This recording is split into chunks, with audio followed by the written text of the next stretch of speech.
드리려고 합니다. 중동지방에 가면 소가 이렇게 멍에를 메고 밭을 갈게 되는데 그때 이렇게 어미소하고 새끼소하고 같이 결의를 같이 튼다고, 멍에를 같이 매야 하는 거예요.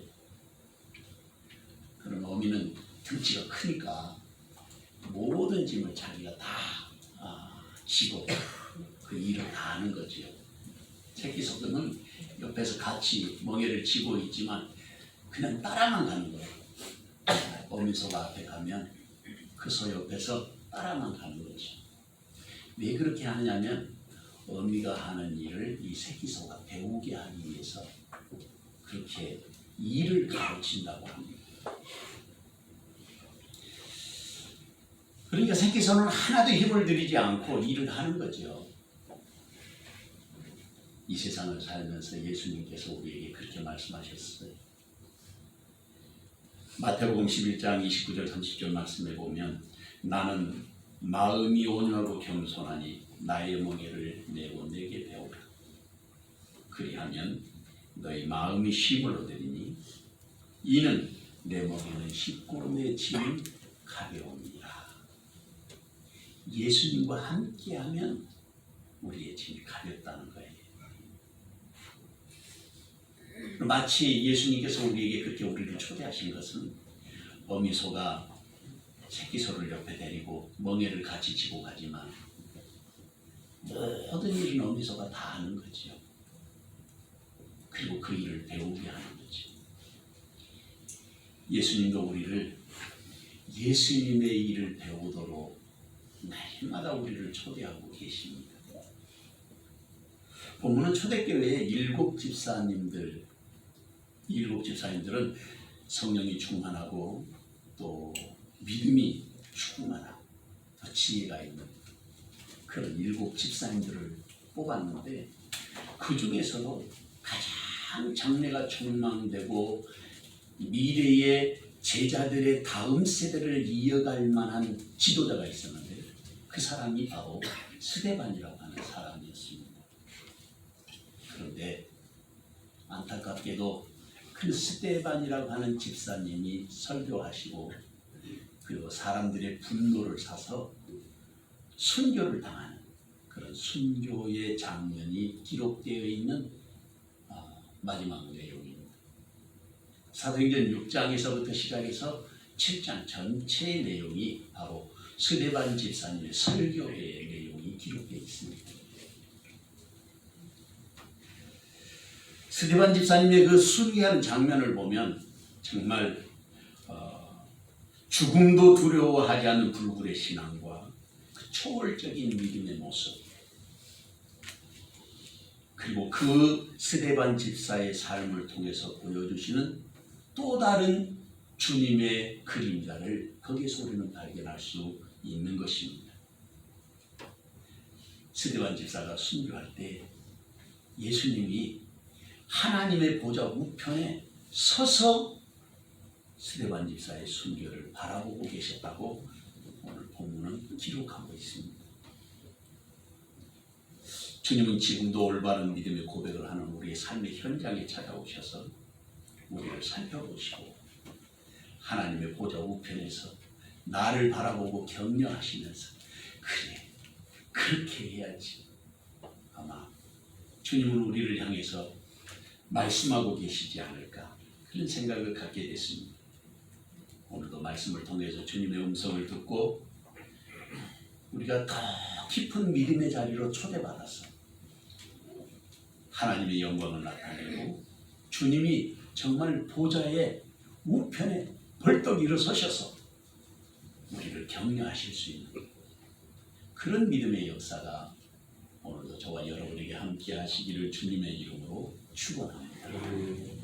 첫째로 우리는 하늘의 영광을 보는 사람이 되어야 하겠습니다. 본문 54절, 55절 말씀을 다 같이 한 목소리로 읽어보겠습니다. 그들이 이 말을 듣고 마음에 찔려 그를 향하여 이를 갈고 스데반이 성령 충만하여 하늘을 우러러 주목하여 하나님의 영광과 및 예수께서 하나님 우편에 서신 것을 보고 아멘. 사도행전 6장 말씀과 7장 말씀 그리고 오늘 이 본문까지 읽어야 사실은 본문의 내용의 흐름을 우리가 전체를 잘 이해할 수 있습니다. 그리고 스데반 집사님의 그 마지막 순교의 말씀, 순교하는 장면을 기록한 내용이 우리가 읽었던 54절부터 60절 말씀까지 나오는 내용입니다.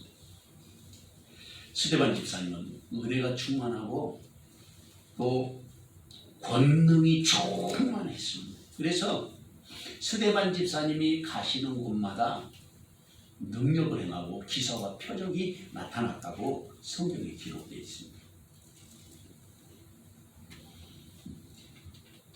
그러니까 그것을 본 사람들이 깜짝 놀라운 거예요. 오늘도 우리 그리스도인들이 우리의 신앙생활이 너무 형식화되어지고 정형화되어져서 우리의 믿음 속에서 하나님의 능력에 나타나는 것을 보기가 참 어렵습니다. 왜 그것이 어려우냐면 우리의 이성과 경험과 우리의 지식으로 인해서 하나님이 역사하시는 것을 가로막기 때문인 것 같습니다. 그래서 우리 자아가 깨져야 돼요. 우리 강령의 첫 번째, 세영교회 강령의 첫 번째가 나는 죽고 예수 살고 철저하게 깨져야 되는데 더 많이 깨져야 돼요. 부서져야 하리 더 많이 부서져야 하리 깨져야 하리 더 많이 깨져야 하리. 우리가 부서지고 깨어져야 되는 목적이 어디 있느냐면 예수님이 내 안에서 능력으로 역사하시기 위해서 나를 주님께 드리는 작업이 거기에 있는 것입니다. 사람들이 스데반이 능력으로 행하고 기사와 이적을 보여주니까 깜짝 놀란 거예요. 성령의 사람으로 권세와 능력이 나타난 것입니다. 오늘 우리 교회에 모든 성도들이 그런 권세와 능력으로 살아가면 세상 사람들이 우리를 손가락질을 하는 것을 두려워해요. 그럴 수밖에 없잖아요. 하나님이 함께 하시는 사람이나요. 그것은 사람들이 아는데 어떻게 함부로 할 수 있겠어요. 그런데 이 일로 인해서 여러 지방의 사람들이 몰려왔습니다. 알렉산드리아라든지 이고니아라든지 여러 지역에 살고 있는 유대인들이 몰려와서 이 스데반의 설교를 들은 것입니다.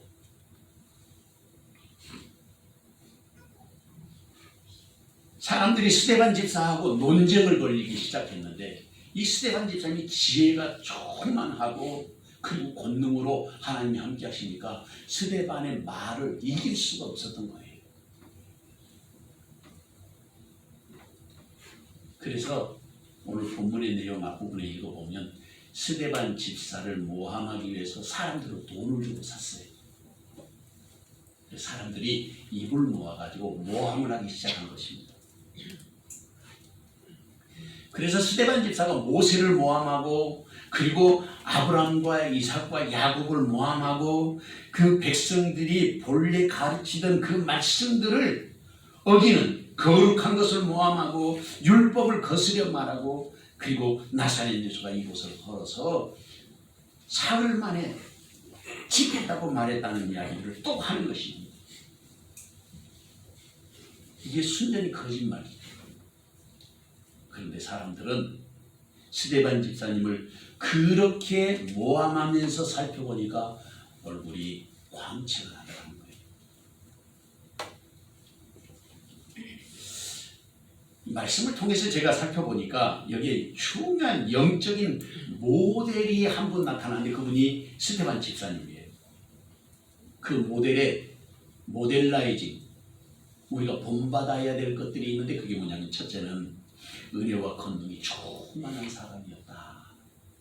우리가 은혜와 권능으로 충만해야 됩니다.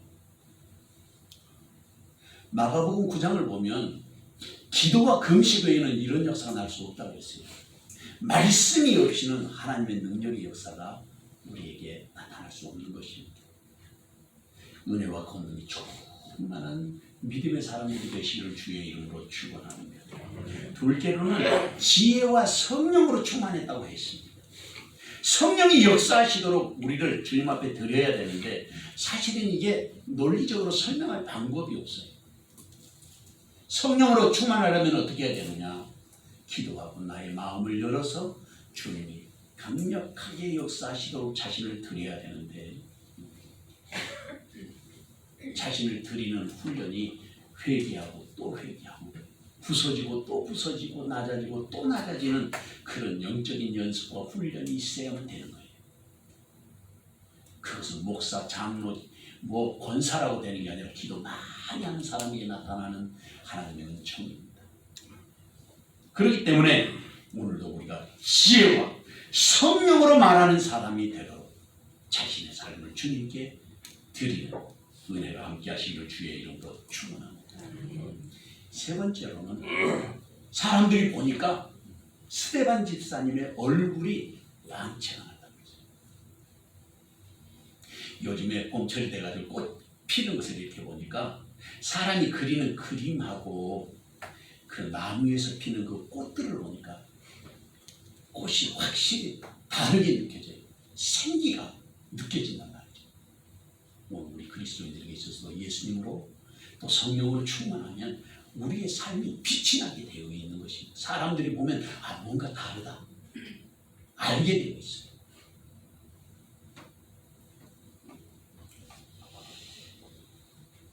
대지사장이 사람들이 말하는 것이 사실이냐고 물었어요. 그러자 스데반 집사님이 설교가 시작됐습니다. 아브라함과 이삭과 야곱과 그리고 모세를 통해서 애굽에서 이스라엘 백성들을 구원하신 그 하나님의 역사를 설교했습니다. 그리고 사도행전 7장 51절에서 53절 말씀을 보면 거기에 그렇게 말씀하고 있어요. 설교의 마무리를 하면서 결론으로 목이 곧고 마음과 귀에 할례를 받지 못한 사람들아 너희도 너희 조상과 같이 항상 성령을 거스르는도다. 너희 조상들이 선지자들 중에 누구를 박해하지 아니하였느냐.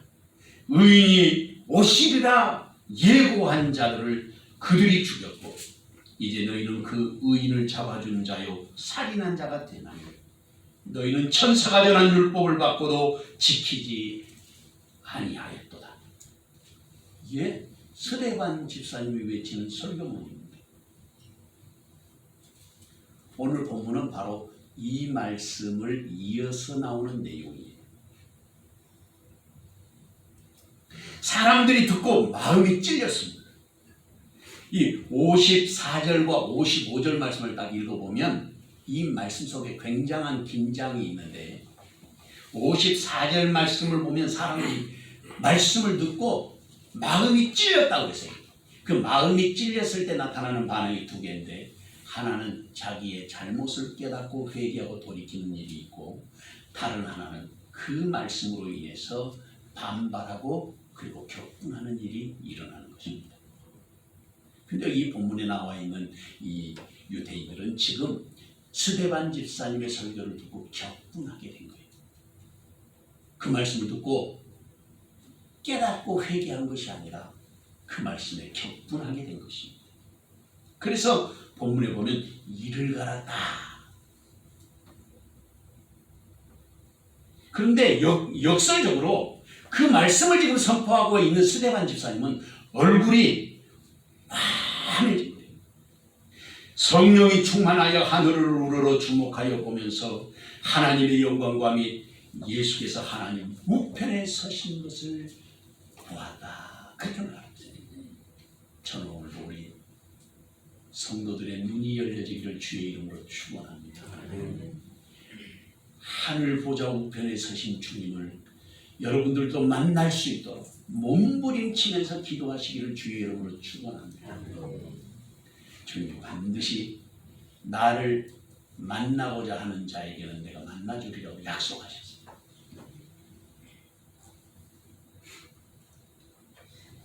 여기 엄청난 영적인 긴장 상태. 하나는 지금 스데반의 설교를 듣고 이를 갈면서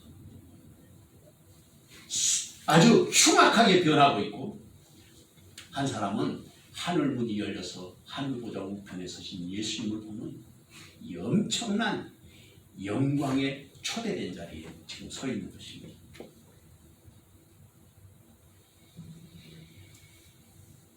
그러니까 오늘도 우리가 말씀을 통해서 보면 영적으로는 두 가지 아주 대비되는 정반대의 현상이 드러나고 있는데, 같은 말에도 다르게 나타나는 이 무서운 현실이 영적이면서도 우리가 현실에서 만나야 되는 영적인 현장이라고 하는 사실을 알아야 되겠습니다.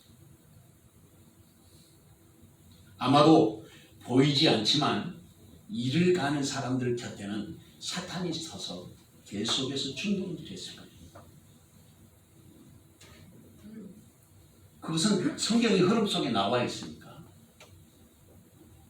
예수님을 가룟 유다가 팔러 갈 때도 사탄이 가룟 유다 옆에서 그에게 생각을 집어넣었다고 분명히 기록하고 있습니다. 예수님이 십자가에 달려 돌아가실 때 이를 드러내놓고 한방 웃음을 웃었던 존재가 바로 사탄이었을 것입니다. 오늘 본문의 말씀에서도 지금 스데반을 향해서 이를 갈고 있는 사람들 곁에는 바로 사탄이라고 하는 악한 영이, 하나님을 대적하는 이 영이 저 옆에서 지금 충동질을 하고 있는 것입니다. 그런데 반대로 스데반 집사는 영이 열린 거예요. 하늘이 열리고 하나님 보좌 우편에 서신 예수님이 서서 계시는 것을 보게 된 것입니다. 이 마지막 순간 스데반이 지금 하는 이 모습 속에서 우리는 스데반은 어떤 사람이었는가를 알 수 있는데, 첫째는 성령이 충만한 사람이고, 둘째는 하늘이 열리는 광경을 볼 수 있는 영안이 열렸고, 세 번째로는 하나님의 보좌 우편에 서신 예수님을 보게 되었단 말이죠. 오늘을 살아가는 그리스도인들에게도 성령이 충만해서 영의 눈이 열리고 하늘 보좌 우편에 서신 예수님을 만나는 그런 은총의 역사가 임해야 되지 않겠습니까? 그러기 위해서는 우리는 더 많이 기도하고 더 많이 주님의 말씀에 붙잡히는 사람이 되어야 하는 것입니다. 방에도 신천에서 태어난 임광우 전도사님이라는 분이 계셨는데, 신학을 마치고 목회하다가 신변의 유혹을 당해서 월남을 했습니다. 그래서 1948년에 3월 4일 전라북도 완주의 와리교회에 부임했습니다. 아주 타고난 친화력도 있었고 열정도 있었습니다.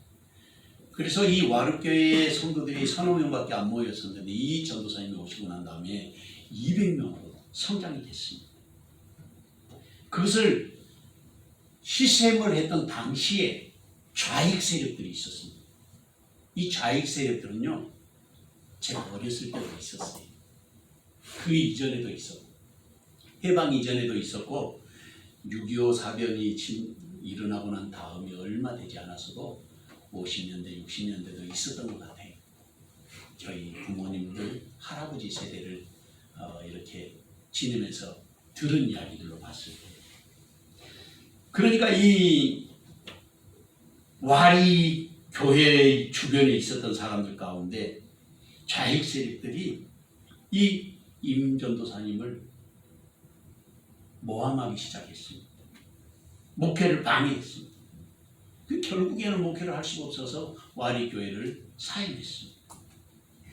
그리고 6.25 사변이 일어나기 전에 2달 전 4월 16일 날, 1950년 4월 16일 날 와리교회 와리 장로교회 집사였던 백한나, 전경순, 유정래 씨와 함께 논에다가 천막을 치고 와리하고 하리라고 하는 그 중간 지점에다가 개척을 시작했습니다. 한 20평 정도 되는 성전 건축을 마쳤는데, 얼마 후에 6.25 사변이 일어난 거예요. 임 전도사님이 성도들이, 공산군들이 들어오니까 피난을 가야 된다고 같이 피난 가자고 했는데, 이 전도사님이 목자가 양떼를 버리고 어디를 가느냐고. 그 권면을 받아들이지 않았습니다. 그리고는 1950년 7월 10일에 잠깐이면 된다고 공산당의 말에 임전도사님 끌려갔습니다. 그리고 임전도사님이 돌아오지 않으니까 사모님이, 이 젊은 전도사님이고 사모님인데, 삼례 초등학교 치안대 독방에 전도사님이 갇혀 있는데 가서 만났습니다. 수소문 끝에. 그랬더니 전도사님이 뭐라고 말했냐면, 걱정하지 마라, 곧 나가게 될 것이라. 그리고 성도들의 안부를 일일이 다 물었습니다. 그런데 그것이 사모님이 전도사님을 만난 마지막 시간이었던 것입니다. 감옥에서도 신앙을 굳게 지키면서 예수만 안 믿는다고 하면 당장 살려준다고 협박하는 그들에게도 당신들도 예수 믿어야 산다고 자신을 고문하는 사람에게까지도 전도를 했다고 합니다. 교회 건축을 중지하도록 요구하고 신앙을 포기하도록 요구하는 그런 고문이 계속됐지만 끝까지 거부했습니다. 그래서 이 공산당들이 1950년 7월 20일 날 저녁 해질 무렵 6시쯤 돼서 이놈은 총알도 아까우니 몽둥이와 깽이로 때려 죽여야 된다고 해서 임전도사님을 포함한 여러 사람을 삼례읍, 와리, 그리고 월산리 그 바위 밑에서 때려서 죽인 거예요. 신앙과 교회를 지키다가 27살 젊은 나이에 순교한 것입니다. 결혼한 지 당시에 4개월도 안 됐었는데 홀로 된 사모는 혼자 3년간 교회를 지키고 유복자인 아들을 낳았는데 그 아들이 지금 성남의 은행동에 있는 성결교회의 담임 목사입니다. 임창희 목사님. 고린도후서 4장 6절 말씀에 보면 어두운데 빛이 빛이라 말씀하셨던 그 하나님께서 예수 그리스도의 얼굴에 있는 하나님의 영광을 아는 빛을 우리 마음에 비추셨느냐고 하셨습니다. 사랑하는 성도 여러분, 주님은 우리에게 영원히 기억하고 마음에 새겨야 될 믿음의 선배이신 스데반 집사님을 세우시고 그분의 가는 길을 따르는 사람 되기를 원하신 것입니다. 누가 은혜와 권능의 사람이 되어야 하겠습니까? 누가 지혜와 성령이 충만한 사람이 되어야 하겠습니까? 주님의 영광을 바라며 흔들리지 않는 이 시대의 믿음의 사람 스데반을 어디에서 찾아야 하겠습니까? 그 자리에 주님은 지금 저와 여러분이 서 있기를 원하십니다.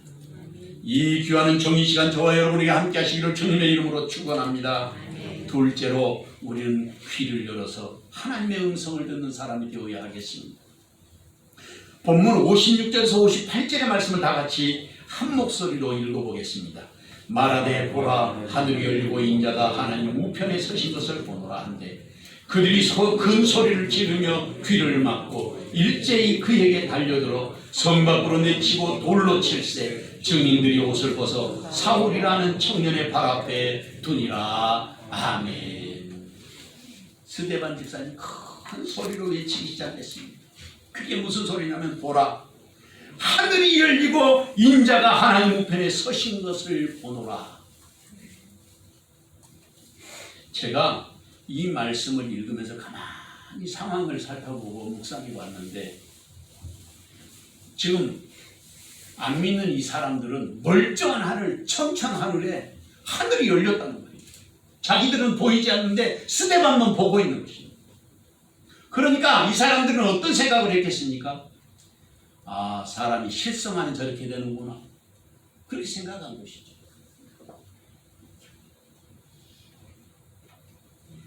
사람들의 생각으로는 정상적인 모습으로 보이지 않았을 것입니다. 영적인 세계를 이해하지 못하는 모든 사람들이 스데반 집사님을 보고 정말 실성에도 보통 실성한 것이 아니라고 생각했을 것입니다.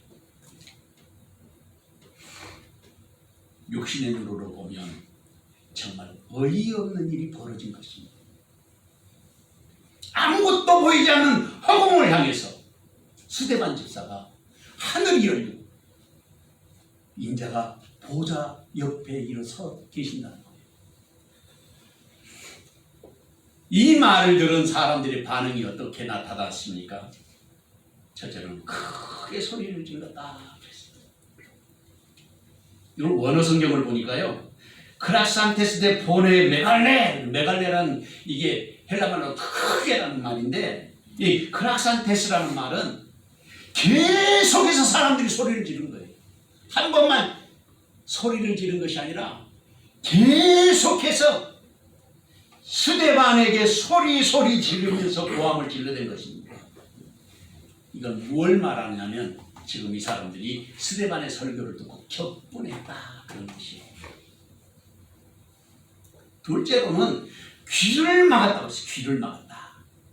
이 귀를 막고 스데반 집사에게 달라들었다 하는데 그 의미를 본문의 말씀에 우리 성경으로 이해하는 것은 조금 이해하는 것이 부족해서 원어 성경을 자세하게 제가 살펴보니까 뭐라고 말하고 있냐면 시네스코타 오타라 그랬는데 이 말이 무슨 말이냐면 사람들이 귀를 막았다. 즉 이 해석을 바로 하면 이 귀를 막았다 이렇게 해석하는 것인데, 또 다른 의미로는 말을 들으려고도 하지 않고 이해하려 하지 않았다 그런 뜻이 되는 거예요. 말해야 들리지 않는다는 거예요. 그런 뜻이에요 이게. 그러니까 말도 듣지 않고 이해하려고 하지도 않았다는 말입니다. 세 번째로는 스데반 집사에게 달려들어서 성 밖으로 내쳤습니다. 여기서 성 밖으로 내치면서 이 사람들이 일제히 그에게 달려들었다 이렇게 말하고 있는데, 공동번역 성경을 보니까 한꺼번에 달려들었다. 한꺼번에 달려들었다 그렇게 번역해 놓고 있고, 또 표준 세번역 성경 보니까 일제히 달려들었다 이렇게 번역을 하고 있어요. 그러니까 그때 당시에 그 분위기가 얼마나 험악했는가를 보여주는 말씀이라고 할 수 있습니다. 그리고 오늘 스데반 집사를 돌로 쳐 죽였어요. 그런데 그때 증인들이 옷을 벗어서 사울이라고 하는 청년 앞에 발 앞에 두었습니다. 우리는 여기에서 스데반 집사를 돌로 쳐서 죽이는 이 석형에 처하는 그 사건의 주모자가 누구인지 알 수 있어요. 그 사람이 바로 사울이라는 청년입니다.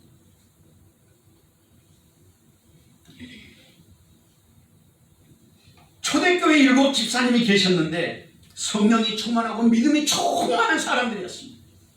정말 지혜로운 분들이었습니다. 그런데 그 중에 가장 뛰어난 사람이 스데반 집사였어요. 다시 말하면 차세대의 리더, 지도자였습니다. 그런데 그런 사람을 죽음으로 내몰아서 사울이라는 청년이 그 주모자로 서 있었던 것입니다. 때로 우리는 이런 사건을 만날 때마다 안타까울 때가 많습니다. 그 사람이 계셨으면 참 큰 일을 했을 텐데.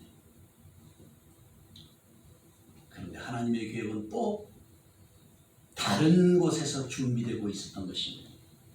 대제사장의 공문을 들고 예수 믿는 사람들을 잡으려고 멀고 먼 다메섹으로 달려갔습니다. 사울이라는 그 청년이 다메섹으로 가던 길에 예수님을 만났습니다. 그렇게도 예수님을 저주하고 핍박했던 사람이 도리어 예수님의 제자가 됐습니다. 예수님의 이름 때문에 핍박을 받고 예수님의 이름 때문에 그것을 기쁘게 여기는 사람이 되었습니다. 그런 의미에서 스데반 집사의 이 사건은 사람의 생각으로는 측량할 수 없는 엄청난 하나님의 사건의 새로운 출발점이었다. 그렇게 말할 수 있을 것입니다. 스데반 집사의 희생으로 사탄이 잠깐 승리하는 것 같았습니다. 그러나 하나님은 그 사건을 통해서 도리어 새로운 역사를 이루시고 스데반 집사를 대신할 하나님의 사람을 이미 준비해 두셨던 것입니다. 오늘 우리나라도 그런 일이 일어난 것 같은 생각입니다. 여러분 혹시 울산대 법철학을 가르치고 있는 이정훈 교수의 강의를 들어보신 분이 계실지 모르겠습니다. 인터넷이나 유튜브에 보면 그분의 간증이 많이 나오고 강의도 많이 나오고 있습니다. 이분은 본래 독실한 불교 신자입니다. 이분의 간증을 저도 여러 번 유튜브에서 들었는데 이분이 군승까지 지내고 스님으로 지내다가 그분이 본래는 동국대 불교학과에 전액장 학생으로 입학했던 사람인데 이분이 결국 예수님을 만나게 된 것이죠.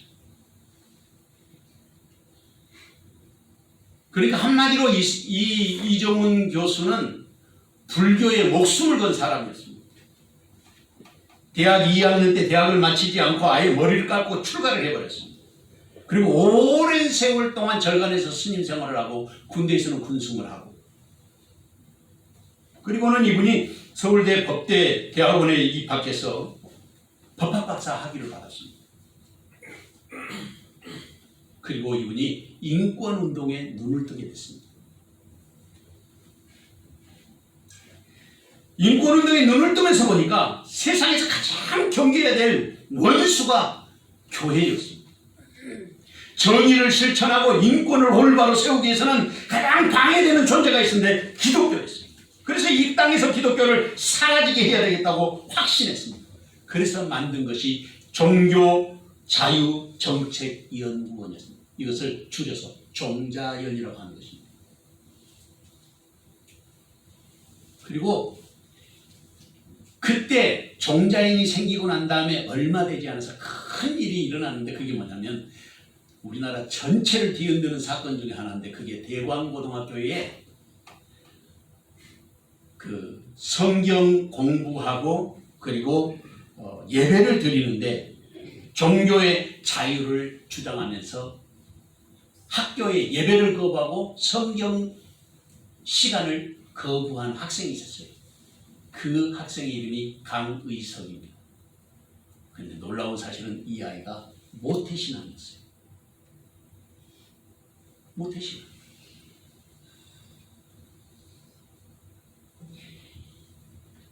이 사건에서 강의석 군이 이길 수 있도록 배후에서 조종하고 그리고 도왔던 사람이 바로 이 이종훈 교수입니다. 그런데 이 이종훈 교수가 아침에 일어나면 제일 먼저 하는 것이 성경 읽는 거예요. 왜 성경을 읽느냐? 성경을 읽어야 적을 알고 나를 알아야 백전백승한다는 거예요. 손자병법에 나오는 거죠. 그래서 성경을 읽는 거예요. 그리고 계속해서 CTS, CBS, 극동방송이면 모든 것을 다 듣는 거예요. 그런데 어느 날 어느 목사님이 나오셔서 설교를 하는데 주님의 십자가를 생각하라고 하면서 설교하는 말씀을 듣는데 코웃음을 치면서 속으로 니나 믿어라 하는 그 순간에 머리에서부터 발끝까지 수만 볼 때 절규가 흐르는 것 같이 흐르더니 자기 혀가 굳어지고 온몸이 그 절규에 붙잡히게 됐다고 합니다. 이전에 경험해보지 못한 사건이 일어난 것입니다. 그리고 그 자리에서 무릎을 꿇고 엎드려지면서 예수님을 만나게 된 거예요. 성령에 사로잡힌 것이죠. 본래 이종훈 교수는 그렇게 간증하고 다녔습니다. 한국교회가 대한민국 사회를 망치고 있다고 확신했기 때문에 그 당시에는 저는 교회를 흠집내기 위해서 기독교 방송을 보다가 예수님이 누구신지 알게 되었습니다. 어느 날 예수님 앞에 죄인임을 고백하는 설교를 듣게 되었는데 그것을 코웃음 치는 순간 제 혀가 굳어져 버렸습니다. 그리고 내가 얼마나 부패한 죄인인지 깨닫게 되었습니다. 생명의 주인 예수님이시며 그분이 봐주셔서 내가 살고 있는데 내가 그런 분한테 그분의 자리를 빼앗고 내가 그 자리에 앉으려고 했던 것이 바로 죄의 본질이구나 하는 것을 깨달았다고 합니다. 그 순간 나는 죽었다 생각했다고 합니다. 그런데 그때 자기 혀가 자기도 알지 못하는 이상한 말을 하기 시작하더라는 거죠. 그것이 방언이었어요. 방언이 터진 거예요. 성령이 사로잡혔어요. 예수님을 만났습니다. 그리고 예수님이 지금도 살아계시고 우리의 주님이신 것을 알게 됐습니다. 새로운 피조물로 거듭났습니다. 지금은 오히려 기독교를 옹호하고 변증하며 간증할 때마다 예수님이라는 단어만 나오면 눈물을 흘리면서 간증합니다. 제가 이분의 간증을 들으면서 하나님이 아직도 한국교회를 사랑하고 계십니다. 현대판 사도바울 같은 사람을 준비하셨다가 법 논리에 약한 우리 교회를 위해서 아주 종자연의 핵심 브레인이었던 이정우 교수를 하나님의 사람으로 돌려놓으신 거예요. 히브리서 13장 12절 13절 말씀에 보면 그러므로 예수도 자기 피로 백성을 거룩하게 하려고 성문 밖에서 고난을 받으셨습니다. 그런즉 우리도 그의 치욕을 짊어지고 영문 밖으로 그에게 나아가자.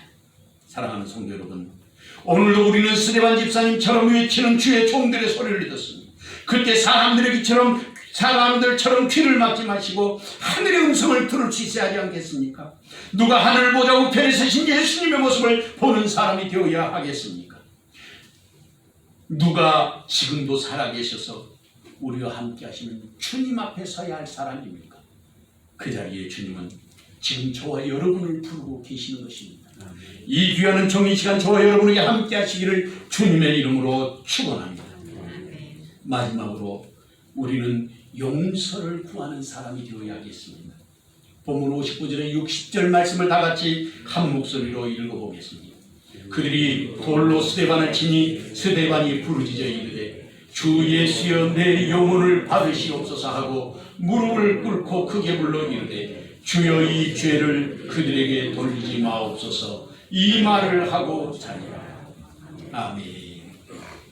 여기에서도 본문의 말씀이 긴장관계가 계속되고 있는 걸 볼 수 있습니다. 돌로 치는 자들과 맞고 있는 스데반 집사님 그 현장에서 일어나고 있는 모습들,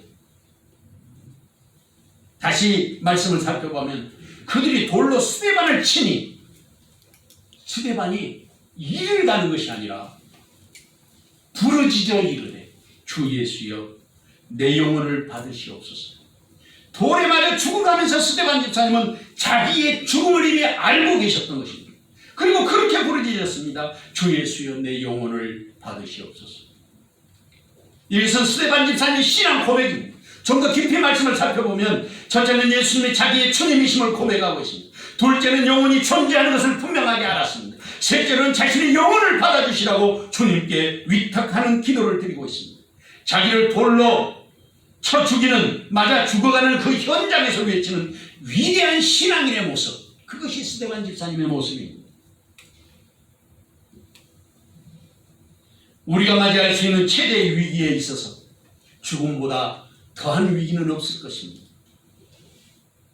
그런데 그 절대 전명의 순간에도 위대한 믿음의 고백을 하는 스데반 집사님의 모습은 성경에는 없는 이야기지만 증인으로 삼아서 사람들이 옷을 사울 앞에 벗어두었다고 하는데 아마도 엄청난 영적 충격이 사울에게 있었을 것이다. 그것이 그런 추측이 가능합니다. 그리고 스데반 집사님 한 걸음 더 믿음의 길에 자리에 서 있는 것을 보여주는데 60절 말씀을 보면 무릎을 꿇고 크게 불러 이르되 주여 이 죄를 그들에게 돌리지 마옵소서 이 말을 하고 자니라. 어디서 많이 들어본 말씀 같지 않습니까? 예수님이 십자가에 달려 돌아가시면서 마지막 하나님 앞에 드리는 마지막 기도가 그랬습니다. 그런데 스데반 집사님의 마지막 기도도 예수님을 닮았습니다. 자신을 돌로 치는 저 원수들을 향해서 용서를 구하는 스데반 집사님이 예수님을 닮았다는 말입니다. 그러니 예수님이 하늘 보좌 우편에서 서서 스데반 집사를 바라보실 수밖에 없지 않겠습니까? 스데반 집사를 영접하기 위해서.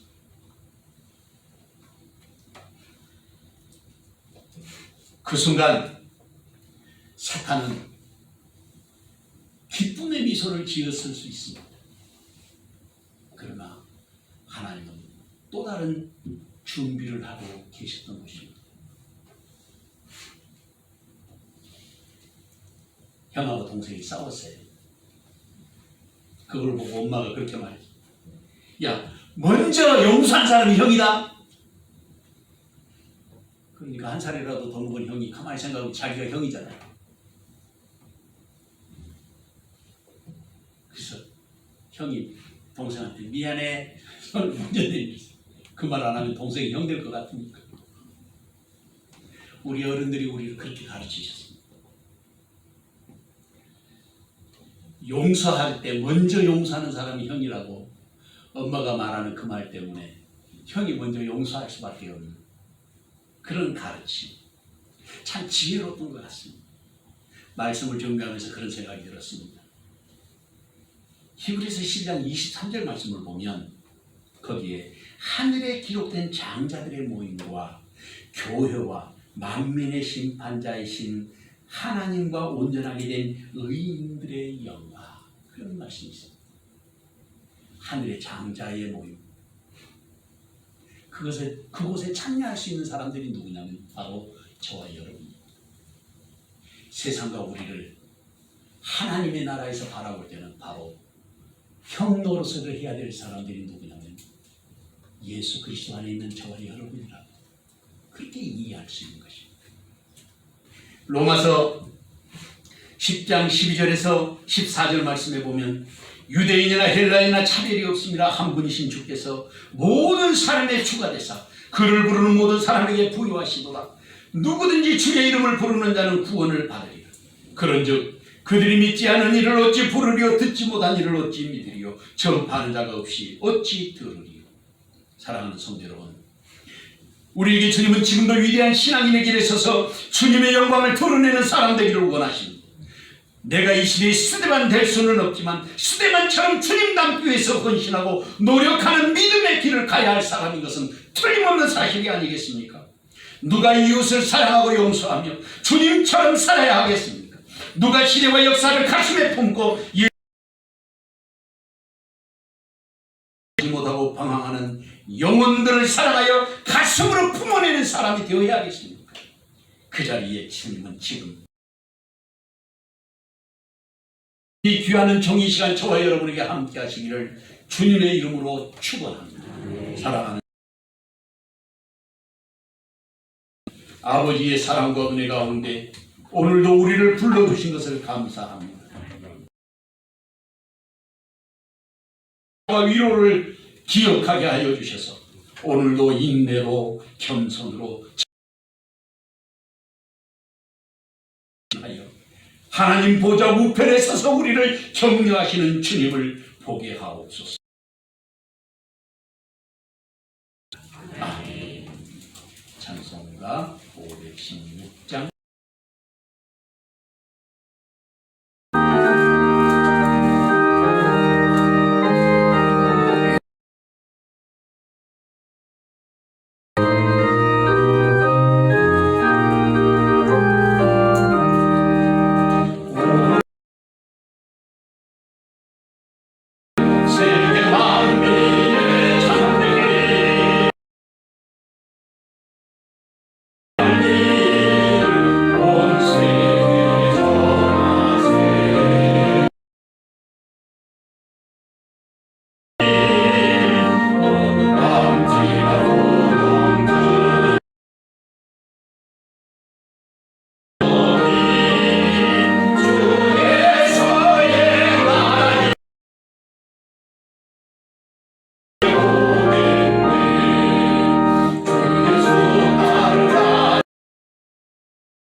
사랑하는 주님, 땅에 사는 동안에도 우리에게 종을 기억하게 하여 주시고 우리에게 주시는 축복 허락하여 주셔서 어버이 주일로 기념하고 받아 주시고 우리의 삶에는 풍성하고 주신 은혜를 감사하여 귀한 예물을 아버지 앞에 드렸습니다. 사랑이 나타나게 하시고 아버지의 영광을 드러내게 하여 주시되 10의 하나와 주일원군과 또한 주님 앞에 드리는 모든 낙헌 제물들을 두 손들어 축복 땅의 부요와 풍성함으로 더하여 주시옵소서. 우리의 자녀 손들을 축복하고 아름다운 일꾼 되게 하시며 머리 될지언정 꼬리 되지 않도록 예수님의 이름으로 기도하옵나이다. 아멘.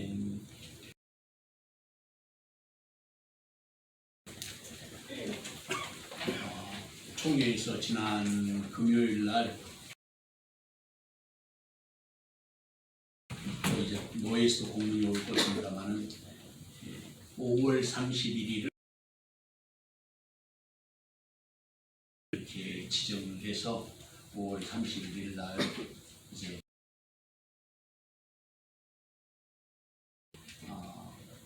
하자 이렇게 공문이 내려왔어요. 내려온 인권 문제로 사람들의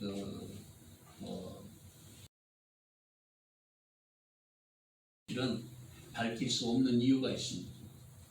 그게 좋은 말로는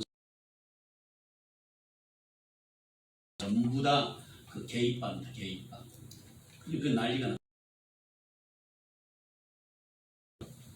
발생하기 때문에 밝힐 수 없다. 그게 다 드러나기 때문에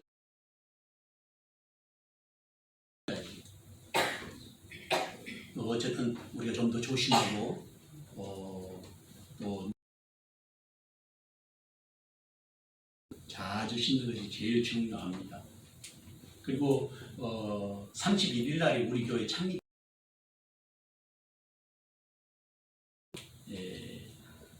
원래는 우리 5월달 내내 전도도 하고 하는데 드시고 나머지 전도하라고 했는데 전도하셨죠?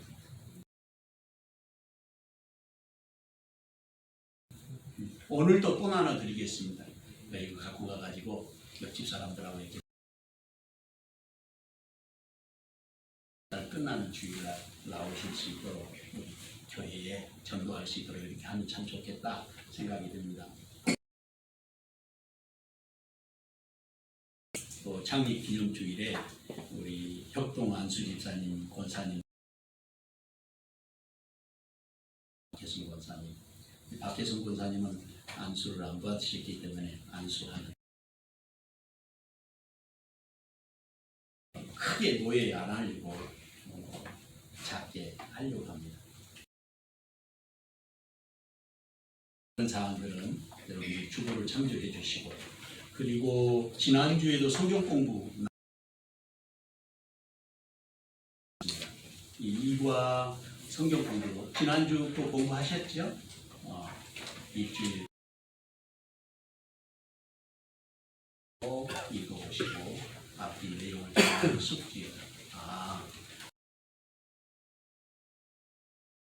수 있도록 해주시면 좋겠습니다. 그리고 오늘 어버이 주일이라고 교회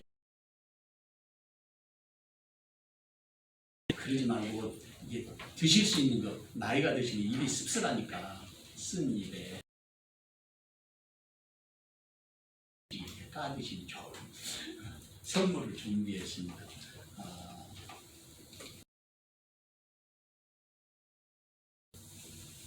대표적으로 우리